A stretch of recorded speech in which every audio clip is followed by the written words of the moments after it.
Saya berprofesi sebagai barista. Kegiatan utama saya adalah meracik kopi dan semua minuman terutama yang berbahan dasar kopi. Saya sangat menikmati pekerjaan ini karena buat saya meracik kopi itu adalah sesuatu hal yang sangat mengasihkan ya.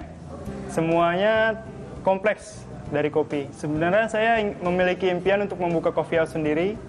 Inspirasi saya untuk memiliki impian itu karena selama ini banyak berdiri coffee shop, namun hanya sedikit yang dapat memberikan kopi dengan kualitas yang baik.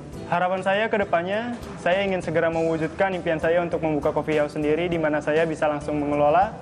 Dan untuk saat ini saya sedang proses ke sana sehingga saya harus bekerja dulu kepada pihak lain untuk menimba ilmu dan juga untuk mencari sedikit tambahan untuk modalnya.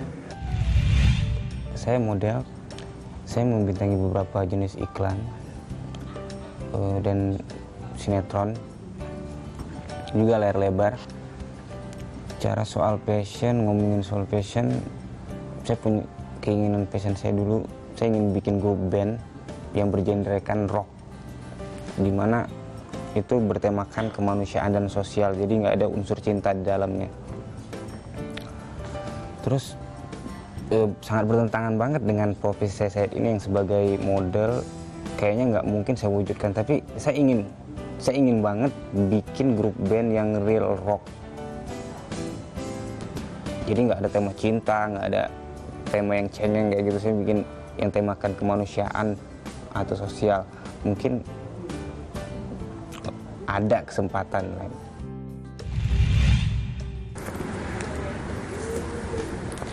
Halo, nama saya Ika. Sebelumnya saya pernah bekerja di beberapa advertising agency di Jakarta sebagai kreatif. Terus saya juga pernah bekerja di beberapa production house.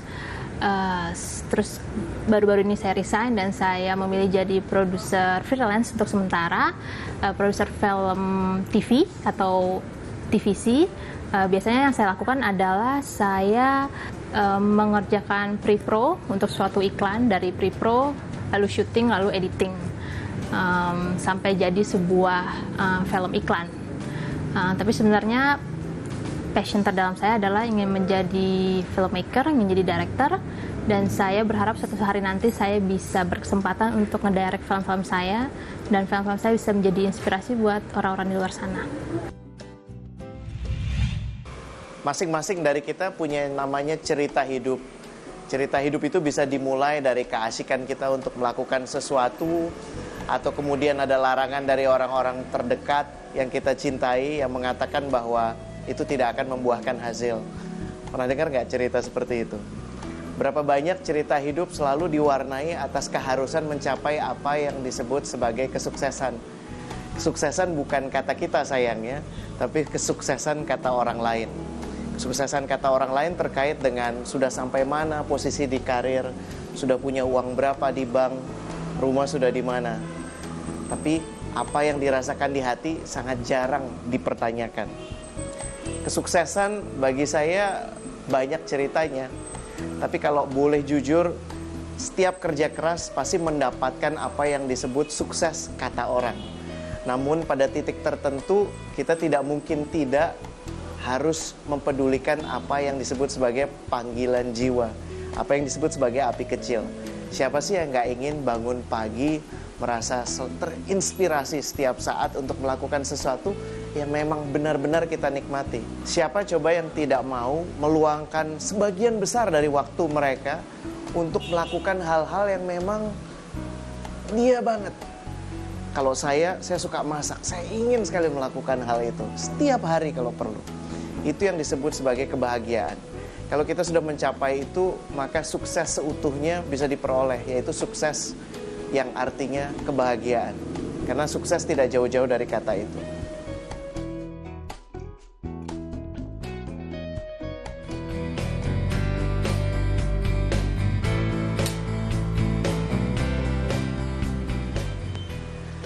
Seru ya kalau ngelihat clapper itu tadi, istilah di dunia perfilman.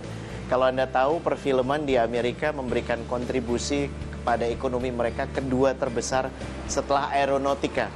Lucunya, dua bidang ini yang pernah dipelajari oleh rockstar kita kali ini, namanya Joko Anwar. Dia memulai kehidupan dengan mengetahui betul yearning dia, keinginan dia, yaitu setiap kali dia melihat dunia film, setiap kali dia ada di dunia film. Dia ingin sekali melakukan itu, namun seperti mana yang kita ketahui, pasti banyak pengaruh dari banyak pihak yang mengharuskan kita untuk melakukan hal-hal tertentu. Efeknya adalah seorang Joko Anwar harus menuntaskan pendidikan dia terlebih dulu di aeronautika, di sebuah perguruan tinggi teknik di Bandung. Dari sana dia baru melakukan langkah yang disebut sebagai langkah zigzag untuk semakin mendekatkan diri dia kepada yearning, kepada keinginan dia yang paling dalam ke bidang perfilman. Dia mulai menjajal sejak mencoba menjadi seorang wartawan, kemudian baru belakangan dia mencoba menuliskan skrip. Anda tahu skrip pertama yang dia tulis, mungkin Anda tahu film Arisan, itu dia karya dia yang pertama. Dan sekarang begitu banyak karya-karya keren sudah dimunculkan dalam kapasitas berbeda, bukan cuma sebagai scriptwriter, tapi juga seorang director di dunia perfilman. Cerita yang sangat menarik bagaimana passion itu pada titik tertentu, sesukses apapun kita kata orang, tidak mungkin bisa kita cuekin, tidak mungkin kita biarkan. Kata kuncinya adalah bagaimana kita bisa mengangkat, bagaimana kita bisa mengetahui passion itu, dan kemudian menjalani kehidupan sesuai dengan panggilan yang sudah disusun. Pekerjaan yang paling baik itu yang seperti apa? Yang lo memang punya passion di situ.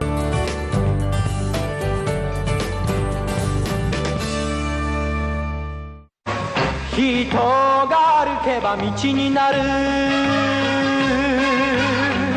mizu ga toreba kawa ni naru, naru ka naranu ka jibun de sagase. Judo Boy di jam berikut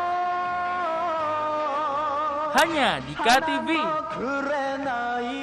Mau makan enak tapi nggak tahu resepnya? Sajikan menu donat karakter yang menyeramkan agar makin seru yuk. Cara membuat takoyaki bisa dibilang gampang-gampang susah ya, Sister Lovers. Semakin kecil api, semakin lama memanggangnya.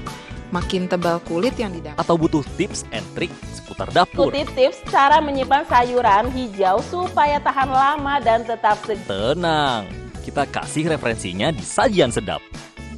Hanya di KTV. Hitotsu hito yori chikara mochi, futatsu furusato ato ni shite, hana no toto de ude dameshi, mitsu mirai no omono dai, dai-chan achore ninki. Inekape Taiso di jam berikut hanya di KTV.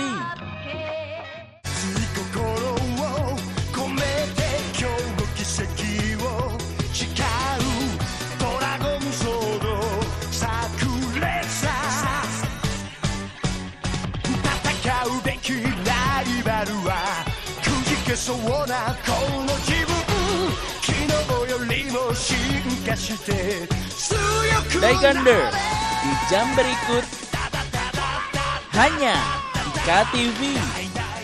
KTV, televisi keluarga yang merupakan bagian dari Kompas Gramedia, menghadirkan program-program unggulan. KTV bisa dinikmati di siaran digital dan satelit. KTV, televisi kota kita.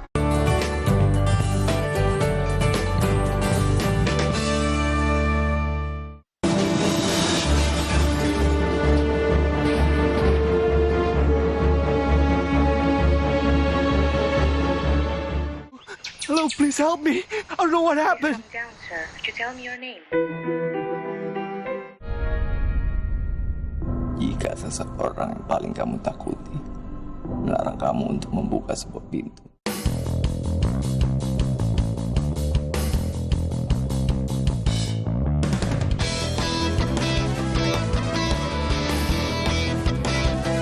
Jadi saya mencoba untuk bikin film, bukan berusaha untuk menjadi beda, tapi memang I always try to push the limit. Gue tertarik dengan film sejak kecil, sejak gue belum masuk sekolah gue sudah sering nonton film di bioskop. Film memberikan gue banyak inspirasi dalam hidup, kepingin dapat kehidupan lebih baik, Dan akhirnya gue pengen bikin film dengan harapan film-film yang gue buat bisa memberikan inspirasi yang sama ke orang lain, sebagaimana halnya film-film yang sudah gue tonton dari zaman dulu memberikan inspirasi buat gue. Inspirasi bisa datang dari mana saja, melalui buku, interaksi sehari-hari, atau bahkan berada di tempat umum dan mengamati orang-orang seperti yang Joko Anwar lakukan. Biasanya gue kalau misalnya nulis film, kebetulan gue nulis semua film-film yang gue saudarain sendiri, inspirasinya selalu dimulai dari reaksi sosial gue terhadap hal-hal yang terjadi apakah di lingkungan gue yang kecil, atau secara lebih luas lagi di Indonesia secara keseluruhan. Dari inspirasi yang kecil tadi itu somehow bisa digambarkan seperti sparks gitu ya, percikan api yang terus menjalar kemana-mana. Dari api kecil menjadi api besar. Pekerjaan yang paling baik itu yang seperti apa? Muncul pemikiran gue bahwa pekerjaan yang paling baik adalah pertama pekerjaan yang lo memang punya passion di situ. Yang kedua, kalau misalnya pekerjaan lo can serve a lot of people gitu. Jadi muncullah ide untuk bikin skenario film Janji Joni. Api kecil Joko Anwar tak hanya menjalar melalui film Janji Joni, namun berlanjut ke film Kala, Pintu Terlarang, dan Modus Anomali. Ia juga pernah menulis skenario film untuk orang lain, seperti Arisan, Jakarta Undercover, Fiksi, dan Quickie Express. Dan ia menikmati setiap prosesnya. Proses film saya semua suka, dari mulai nulis skenario, pre-pro, sampai dengan syuting, post produksi, saya semua suka. Beruntungnya saya kerja di sebuah bidang yang memang saya sangat sukai. Jadi bisa dibilang sekarang hidup saya film. Film adalah api kecil seorang Joko Anwar. Dan ia akan terus menjalarkan api kecil melalui karya-karya berikutnya. My next big thing, my thing is always big. Seperti gue, I'm big. Gue suka semua genre film.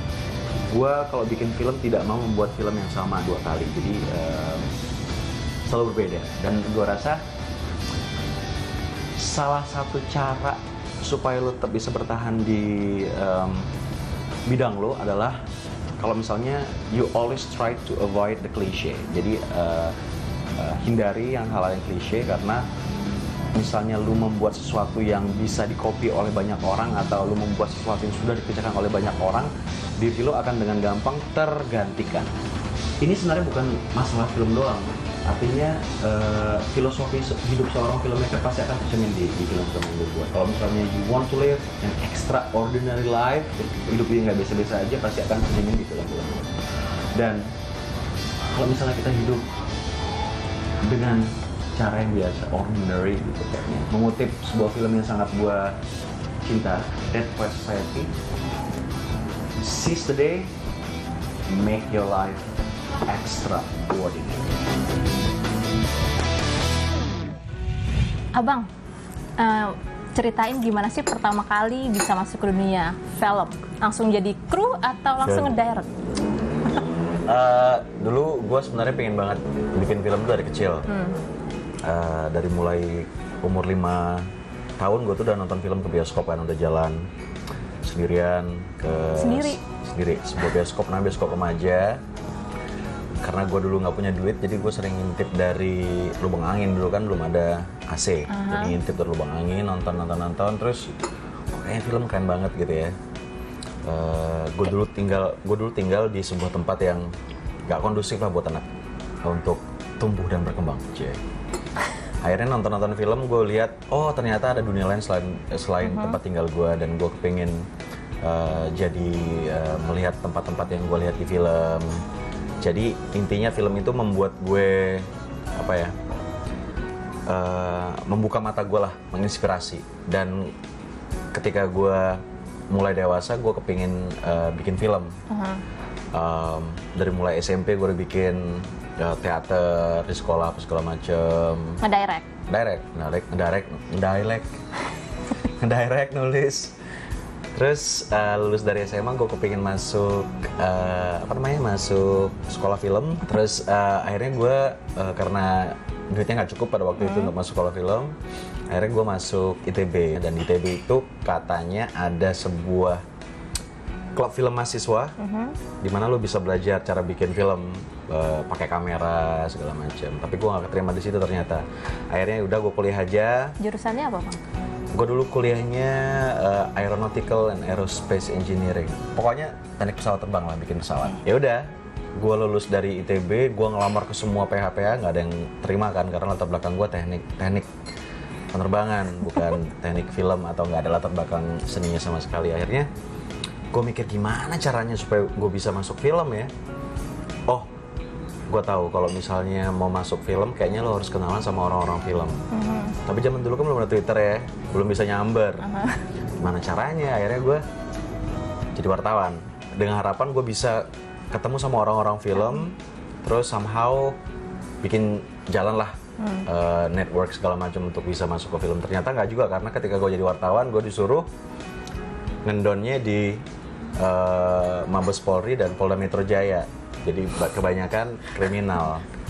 Buset, gimana caranya supaya gue bisa ketemu sama orang film, karena pada waktu itu kan lo nggak bisa milih ya. Akhirnya gue jadi kritikus film. Gue jadi kritikus film dan gue nulis review tentang film. Somehow gue kenalan sama orang-orang film. Akhirnya ya udah tahun 2003 gue berkenalan sama orang-orang film. Pada waktu itu ada Nedi Nata, ada Yang Senur, Afi Syamara, Sekar Ayasmara, dan pada waktu itu Nedi Nata habis ngeluarin filmnya yang pertama, Cabaukan, mau bikin film lagi, Arisan. Akhirnya dia ngajak gue untuk nulis. Terus gue juga jadi Astrada di filmnya Mbak Sekar Ayasmara di Bilota Perdawai, dan gue dapet job directing gue pertama itu film pendek. Film pendeknya juga bukan film pendek. Jadi pada waktu itu ada sebuah event di Bali. Itu ada sebuah gathering gitu internasional, semua orang diundang karena waktu itu kan Indonesia sedang mengalami krisis kepercayaan baik dari dunia internasional ataupun dari Indonesia sendiri.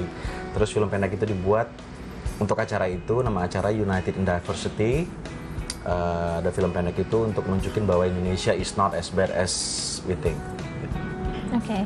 Apa sih yang harus dimiliki seseorang yang suka banget film, yang pengen ngedirect dan pengen jadi director tuh apa modal utamanya?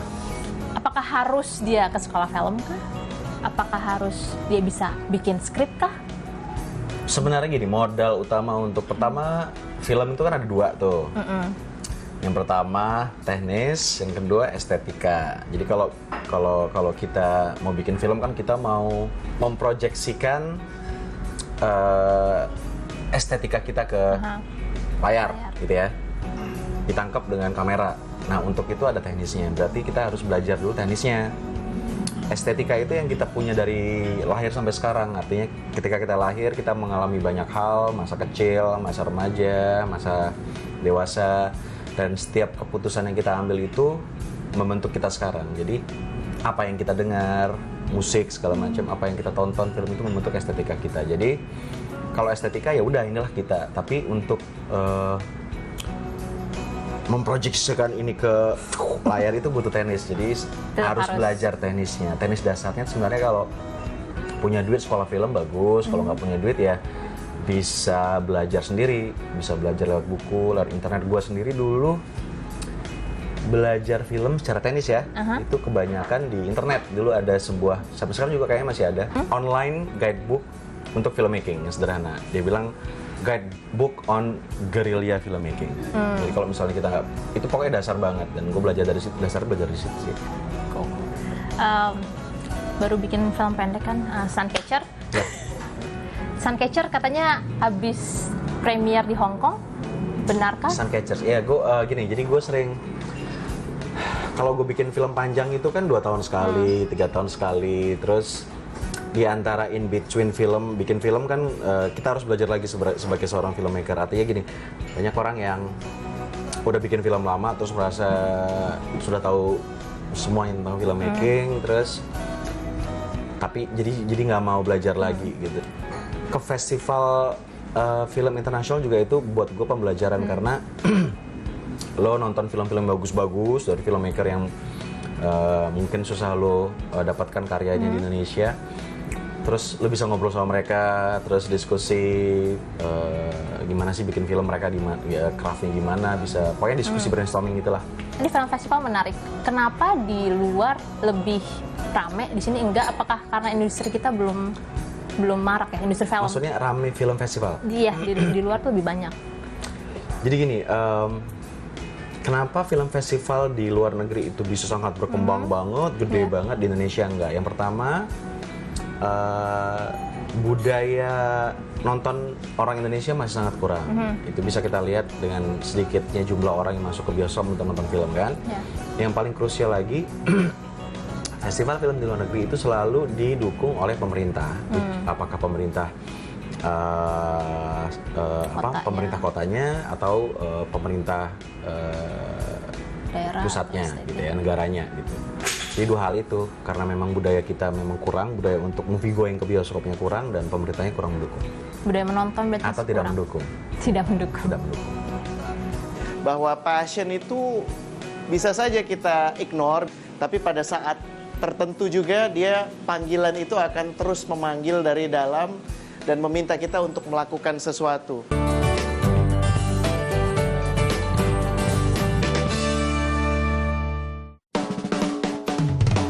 Yakin udah jadi yang paling tahu tentang segala hal tentang sejarah? Papan tulis yang putih warna itu suka dipakai bu guru gitu. Nah, kalau misal kabut.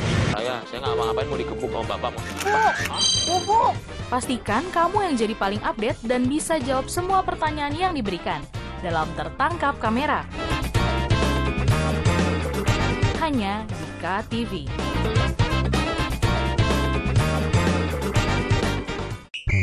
Apakah mereka tidak tahu kita sudah di abad ke-21? Bahkan kakekku pun tidak lahir tahun 1820. Kalau begitu, selamat membaca Ronaldinho. Ayo kita main tendangan penalti. Gawangnya berbentuk bundar dan wasitnya terbang. Terbang? Aku tidak bisa membayangkannya. Ronaldinho, Senin sampai Jumat di jam berikut. Hanya di KTV.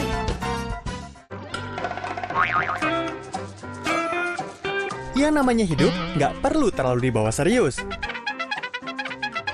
Santai aja sambil ketawa ke TV melihat video-video lucu.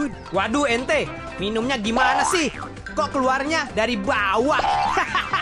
Iya ilah, ngasih semangat malah dicipratin es. Dunia tawa. Hanya di KTV.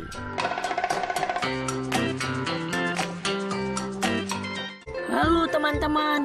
Bona, kita main yuk. Yuk saksikan Bona and Friends. Bona, Ula, dan Kakak, maukah kalian membantuku? Sini ku bantu, Tita.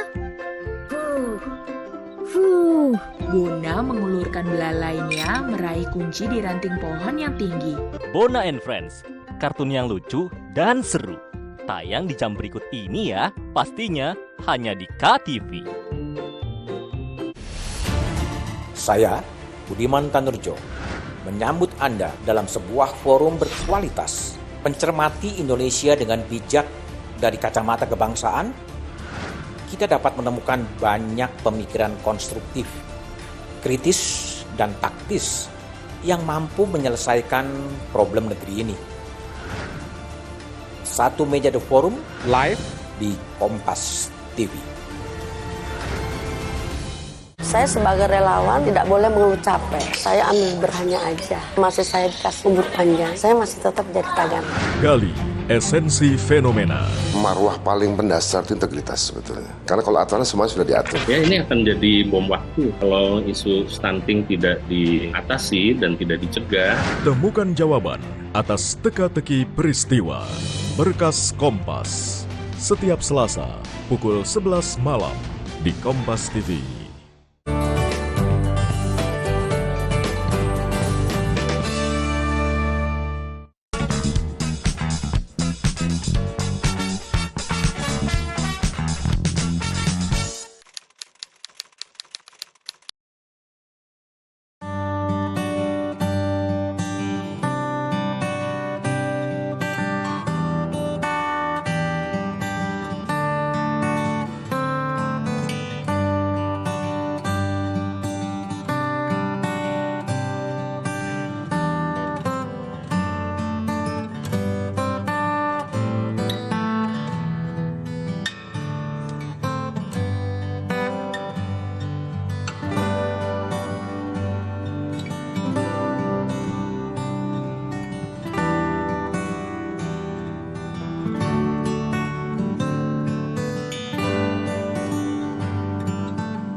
Anda bisa bayangkan kalau Joko Anwar memilih untuk tetap mengerjakan sesuai dengan bidang pendidikan yang dia tempuh. Dia mungkin sekarang sudah jadi desainer pesawat, sukses juga kata orang-orang di sekitarnya. Tapi pertanyaannya, apakah Joko Anwar akan tetap merasakan keasikan berkarya, kenikmatan sebagaimana yang dia rasakan sekarang di dunia perfilman? Jawabannya yang tahu tentunya Joko Anwar. Tapi pelajaran yang kita bisa simak sesuai dengan cerita dia tadi adalah bahwa passion itu bisa saja kita ignore, bisa saja kita cuekin untuk waktu tertentu, tapi pada saat tertentu juga panggilan itu akan terus memanggil dari dalam dan meminta kita untuk melakukan sesuatu. Sesuatu yang kemudian akan membawa kita pada apa yang kita sebut sebagai definisi sukses menurut versi kita sendiri. Sekarang waktunya kita bertanya sendiri, apa sih definisi sukses untuk diri sendiri? Dan apakah memang definisi sukses menurut diri sendiri itu memang lebih penting daripada sukses kata orang lain? Kalau jawabannya ya, pertanyaan selanjutnya, apa sih yang menjadi yearning kita? Apa sih yang menjadi yang selalu kita nantikan? Selalu kita inginkan untuk lakukan setiap kali kita bangun pagi hari? Bisa jadi di situ jawabannya. Lama sudah ku mencari apa yang hendak ku lakukan. Segala titik ku jelajahi, tiada satu pun ku mengerti. Tersesatkah aku di samudra hidup? Kata-kata yang ku baca terkadang tak mudah ku